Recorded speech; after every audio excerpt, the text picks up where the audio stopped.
History and technology کے معزز دوستو السلام علیکم، میں سجاد نظر اور ایک نئی ویڈیو کے ساتھ حاضر ہوں۔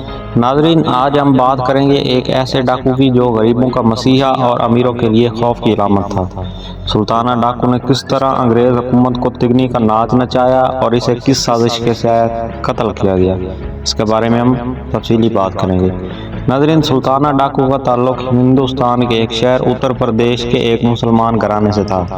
اس کی چوری چکاری کے بارے میں مختلف قصے سننے کو ملتے ہیں۔ سلطانہ ڈاکو چوری کے دوران مزاحمت کرنے والوں کی ہاتھ کی 3 انگلیاں کاٹ دیتا تھا، جس کا مقصد دولت مندوں کو خوف زدہ کرنا تھا۔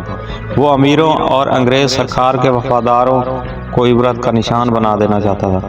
ہندوستان کے نواب اور دولت مند سلطانہ ڈاکو سے بے حد خوف زدہ رہتے تھے۔ ان کو ہر وقت یہی ڈر رہتا کہ یہ شخص کسی بھی وقت ان کی مال و دولت لوٹ کر فرار ہو سکتا ہے۔ اس ڈاکو کی ایک خصوصیت یہ بھی تھی کہ کسی امیر کی ساری زندگی کی جمع پونجی وہ نہیں لوٹتا تھا، مگر کسی کی جان لینے سے دریغ بھی نہیں کرتا تھا۔ یہ ڈاکو سینکڑوں لوگوں کو گولیوں اور خنجر کے وار سے قتل کر چکا تھا۔ یہ ہر واردات کے بعد آسانی سے فرار ہو جاتا تھا۔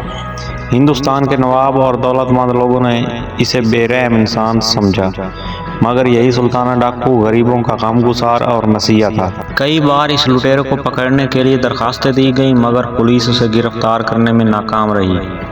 کئی پولیس افسر سلطانہ ڈاکو کی گولیوں اور خنجر کے نیچے آ کر ہلاک ہو چکے تھے۔ سلطانہ ڈاکو بندوق چلانے کا ماہر تھا۔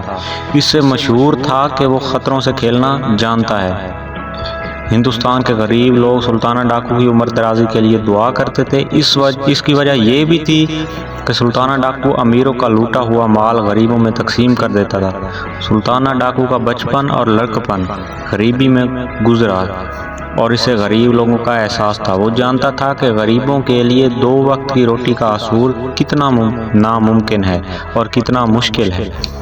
سلطانہ ڈاکو نے اپنے لڑکپن میں کہیں سے ایک انڈا چوری کیا۔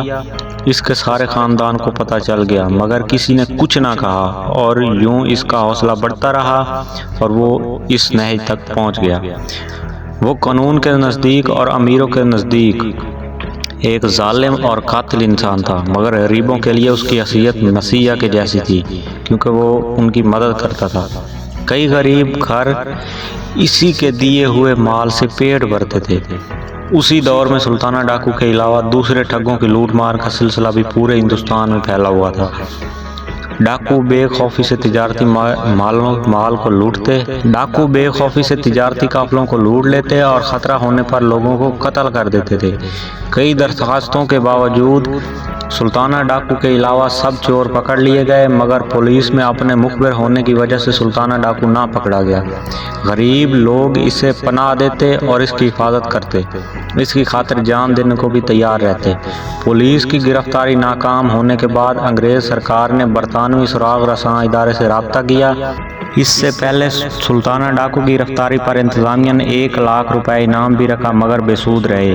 انگریز پولیس کے ایک افسر مسٹر ینگ نے سلطانہ ڈاکو کا سراغ لگانا مشکل سمجھا اور اسے پہلے ناکامی کا منہ دیکھنا پڑا، مگر آخرکار ایک مقامی منشی کے ذریعے اس ڈاکو تک پہنچنے میں کامیاب ہو گیا۔ اس منشی کے سلطانہ ڈاکو اور افسران سے دوستیاں تھیں۔ یہ منشی سلطانہ ڈاکو کے لیے بھروسے والا آدمی تھا، وہ اس سے اکثر ملاقات کرتا۔ ایک دن منشی نے سلطانہ ڈاکو کو ایک جگہ بلایا جہاں پہلے ہی پولیس چھپی ہوئی تھی۔ اس آپریشن میں سلطانہ ڈاکو پکڑا گیا۔ اسے ظفر نامی پولیس افسر کے حوالے کر دیا گیا۔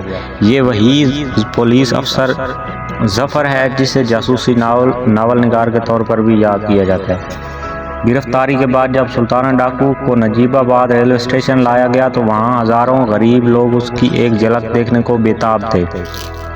جیل میں سلطانہ ڈاکو کی دوستی فریڈی ینگ سے ہو گئی اور بڑھتی چلی گئی۔ فریڈی ینگ ایک پولیس افسر تھا۔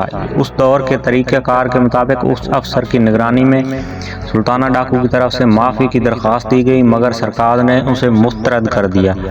سلطانہ ڈاکو کی پھانسی کے وقت اس کے بچے کی عمر 7 سال تھی اور سلطانہ کی خواہش کے مطابق فریڈی ینگ نے اسے تعلیم حاصل کرنے کے لیے برطانیہ بھیج دیا۔ سلطانہ ڈاکو کی جرائم کی فہرست بہت طویل تھی۔ اس لیے اسے پھانسی کی سزا سنائی گئی۔